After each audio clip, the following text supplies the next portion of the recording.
Hello student, good afternoon. We will do chapter 2 microorganism. In the previous video we had read about types of microorganism and today we will understand about history of microbiology. The following table gives the list of some of the important discoveries in the field of microbiology. Microbiology के field में कुछ important discovery होती है या उसकी कुछ list दी गई है नीचे टेबल में। अगर आप नीचे टेबल देख पा रहे हैं तो एक साइड में लिखा है name of the scientist, second column में लिखा हुआ है ईयर और थर्ड कॉलम में लिखा हुआ है कंट्रीब्यूशन। साइंटिस्ट जिसमें सारे साइंटिस्ट के नाम लिखे हुए हैं, कुछ उनके सामने उनके ईयर लिखे हुए हैं और कंट्रीब्यूशन उन्होंने किस फील्ड में अपना योगदान दिया हुआ है। So our first scientist name is Robert Hooke. In 1665 observed cork cell bacteria and spermatozoa using his own crude microscope.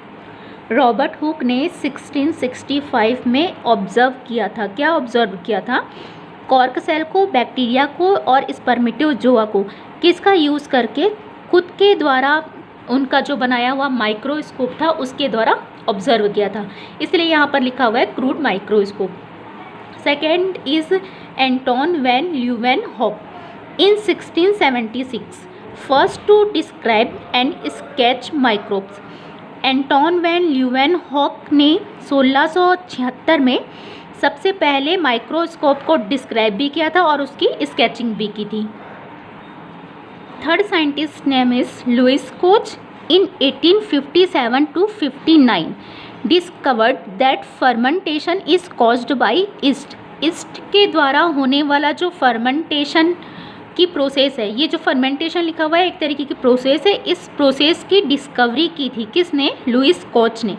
Fermentation की प्रोसेस ईस्ट के थ्रू हो रही है, इसका मतलब आपको ये समझना है कि जो शुगर है वो अल्कोहल में कन्वर्ट हो जाता है। फर्मेंटेशन की प्रोसेस में जो किसके द्वारा हो रही है? ईस्ट के द्वारा हो रही है। Disprove the theory of spontaneous generation, मतलब कुछ साइंटिस्ट थे जिन्होंने अलग अलग थ्योरी दी थी। तो कुछ साइंटिस्ट की थ्योरी थी कि जो लिविंग ऑर्गेनिज्म होता है वो नॉन लिविंग मैटर से डेवलप होता है। इस थ्योरी को डिस्प्रूव्ड किया था किसने? लुइस कोच ने। डिस्प्रूव का मतलब होता है खारिज करना, तो इस थ्योरी को खारिज किया गया था लुइस कोच के द्वारा। Next is Robert coach in 1882 gave the germ theory of disease tuberculosis is caused by microbacterium tuberculosis bacterium। इन्होंने क्या किया था? साइंटिस्ट ने डिसीज़ दी थी। किसकी डिसीज़? जर्म थ्योरी दी थी एक तरीके से। ट्यूबरकुलोसिस एक तरीके की टीबी की बीमारी होती है जो बैक्टीरिया के थ्रू होती है। कौन से बैक्टीरिया के थ्रू?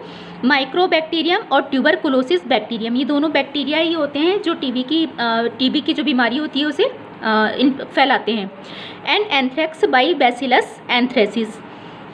एंथ्रेक्स एक एनिमल में होने वाली डिसीज़ होती है।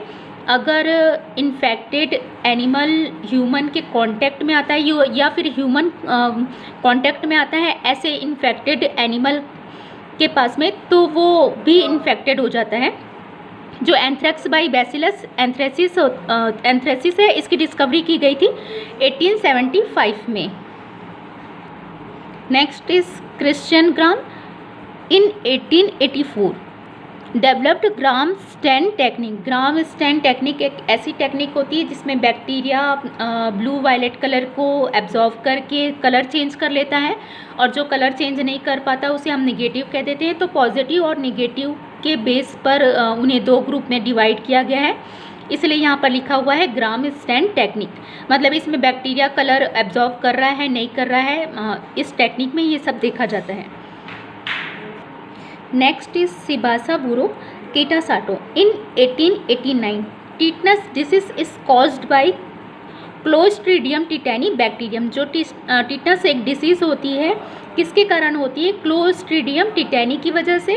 टीटनस में जो पिपल होता है उसका जो नर्व सिस्टम है या नर्व है वो अफेक्टेड हो जाता है। तो इन्होंने इस चीज़ की क्या की थी? एक तरीके से डिस्कवरी की थी।